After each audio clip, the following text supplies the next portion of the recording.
Fantasy fans, lock in. Today we're counting down 10 criminally underrated gems and rising monsters that deserve way more hype. Some are serene, some are unhinged, all are absolute fire. If your watch list feels stale, we're fixing that today. We begin with number 10. Number 10. Witch Hat Atelier. You ever watch a show and immediately feel like you opened a forbidden storybook? Yeah, that's this. Witch Hat Atelier starts with wonder, but don't let the pretty surface fool you. I'm going to be honest with you. This one has teeth. The premise is simple. A regular girl stumbles into magic she was never supposed to touch. The twist? Magic here feels handcrafted, ritualistic, and almost sacred. Like drawing sigils is equal parts art class and summoning circle. The visual direction is ridiculously elegant. Soft textures, detailed costumes, and backgrounds that look hand-inked. Every spell has shape, language, and intention, so even quiet scenes feel tense. The sound design goes for whispering parchment, ink strokes, gentle chimes, then suddenly drops into eerie silence when rules get broken. Character dynamics hit hard too. Mentorship feels warm until it becomes terrifyingly strict. You feel the emotional weight of knowledge has consequences in every episode. Don't watch this half asleep. If you love dreamy fantasy with a creeping dread under the skin, this is your jam. Moving on to number 9. Number 9. Sentenced to be a Hero. You think this is just another Chosen One setup? Yeah, that's the lie. Sentenced to be a Hero flips the genre by making heroism a punishment, not a reward. That single idea changes everything. Instead of glory, you get obligation, trauma, and a system that treats people like disposable weapons. Buckle up, because this one aura farms in the darkest way possible.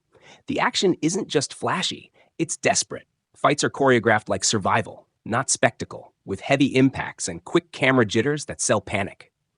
Art direction leans gritty, scarred armor, ash-choked horizons, bleak lighting that makes victory feel temporary. The OST goes from military percussion to mournful strings, then cuts out at key moments so you hear breathing, steel, and fear.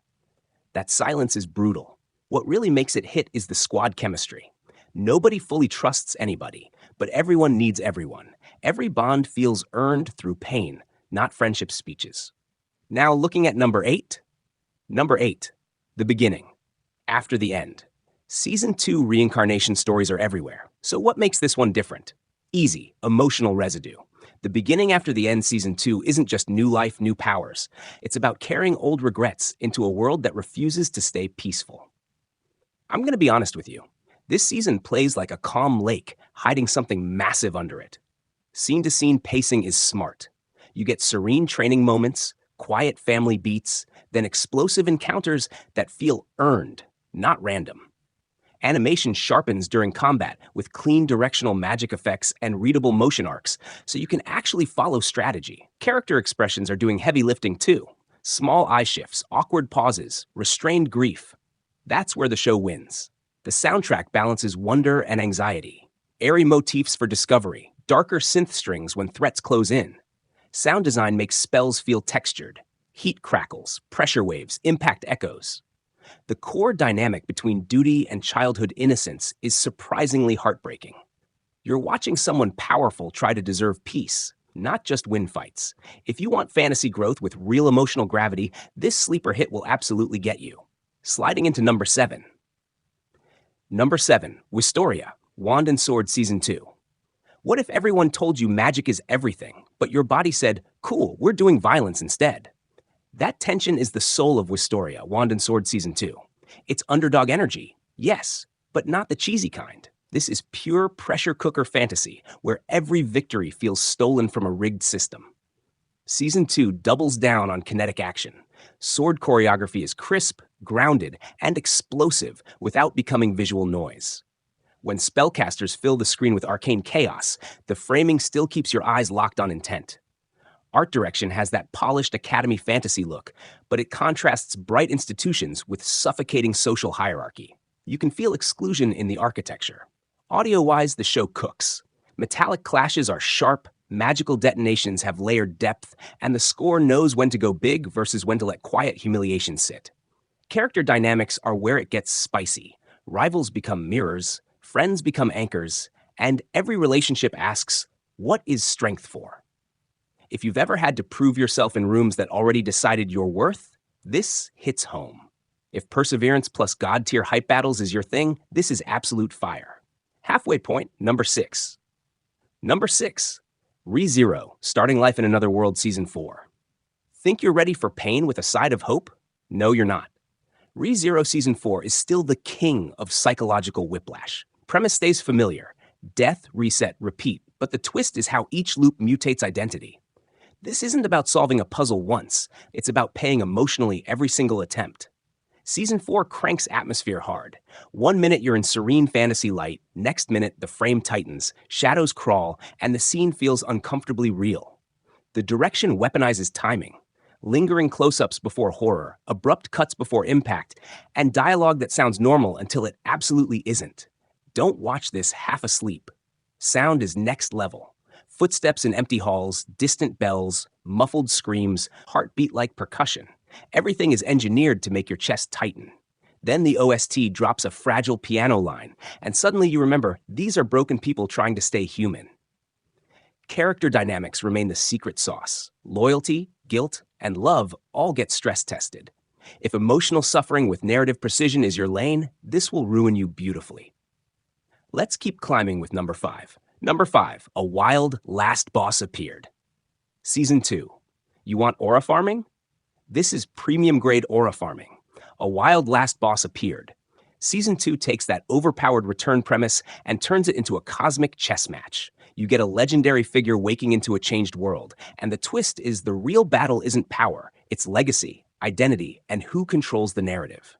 Season 2 feels bigger in scope and cleaner in execution. Battles are grand but readable, with layered spell effects and weighty character movement that sells scale. The art direction leans mythic, vast skies, divine motifs, and environments that feel like old legends breathing again. Even slower scenes have visual authority, like everyone on screen knows history is watching.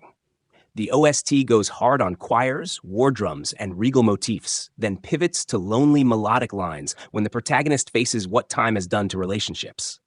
That emotional contrast slaps. Allies aren't just party members, they're witnesses to who this person used to be versus who they are now. If you like fantasy that mixes dominance with existential tension, this is criminally underrated and absolutely worth the binge. Now we hit number 4. Number 4, Champignon Witch. You ever wanted a fantasy that feels cozy and cursed at the same time? Enter Champignon Witch. On paper, it sounds gentle. Forest life, mushrooms, quiet rituals. The twist? Underneath the calm is a deeply strange, slightly unsettling meditation on decay, healing, and belonging. I'm going to be honest with you, this one sneaks up on your soul. The show thrives on tactile detail. Spores drifting through sunbeams, damp soil textures, jars clinking, broth simmering. Every frame smells like earth and rain. But then lighting shifts colder, and those same woods become eerie and unknowable. Animation favors subtle movement over spectacle, making small magical moments feel intimate and powerful. It's vibe over plot in the best way. Audio design is ridiculously immersive. Soft wind, creaking branches, distant creature calls, and minimalist instrumentation that feels hand-played. When tension rises, silence does the heavy lifting. Character dynamics are tender but complicated. Care can look like control, and protection can become isolation. If you've ever felt too different for normal life, this might hit uncomfortably close. If atmospheric, slow-burn fantasy is your thing, this sleeper is a must-watch. Straight to number 3. Number 3, Frieren, Beyond Journey's End, Season 2. You already know the name, but hear me out. It still feels underrated for how hard it hits emotionally. Frieren Season 2 isn't trying to impress you with nonstop chaos. It's doing something scarier, making time itself the antagonist. Premise, an elf mage outlives everyone. Twist, every quiet memory becomes a blade later. Season 2 keeps that serene, almost meditative pacing, then lands emotional crits when you least expect it. Background art is absurdly beautiful. Golden fields, ancient ruins, cold dawn skies that carry this melancholy grandeur. Action scenes remain clean and elegant, but the real god-tier moments are conversations, pauses, and glances where regret lives. The OST is pure magic. Delicate piano, woodwinds, restrained strings, with just enough swell to crack your defenses. Sound design respects stillness, and that restraint makes big scenes land harder. Character chemistry is peak too. Mentor-student dynamics evolve naturally, humor stays dry and human, and grief never feels performative. If you've ever looked back and wished you'd said more to someone, this anime gets you. If contemplative fantasy with emotional precision is your lane, this is absolute fire. Penultimate spot. Number 2? Number 2, Sakuna of Rice and Ruin. You expecting a chill farming fantasy with cute vibes? Sure, for about 5 minutes. Sakuna of Rice and Ruin blends agriculture, combat, and spiritual folklore into something way richer than it has any right to be. The premise is a spoiled harvest goddess forced to work the land. The twist is that farming isn't side content. It's identity, discipline, and power progression. Watching this feels surprisingly addictive because every system feeds narrative emotion. Rice cultivation scenes are detailed and tactile: mud, weather, timing, labor. And those rhythms mirror Sakuna's character growth from bratty to grounded. Combat has a satisfying snap too: grapples, aerial swings, and crowd control that feel playful but precise. Visual style balances painterly landscapes with expressive character animation, creating this warm yet adventurous tone. The soundtrack uses traditional Japanese influences with modern momentum, making village life feel sacred and battles feel urgent. Sound design nails texture, water movement, tool impacts, rustling fields.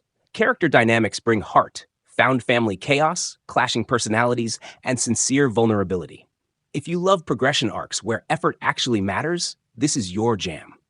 If you want fantasy comfort food with hidden depth, don't miss it. And finally, number one, Fate Strange Fake. Want urban fantasy that feels like a controlled detonation? Fate Strange Fake is that show. Premise is familiar: mages, heroic spirits, a war for the impossible. The twist is in the title. This holy grail setup is unstable, counterfeit, and ready to explode in every direction.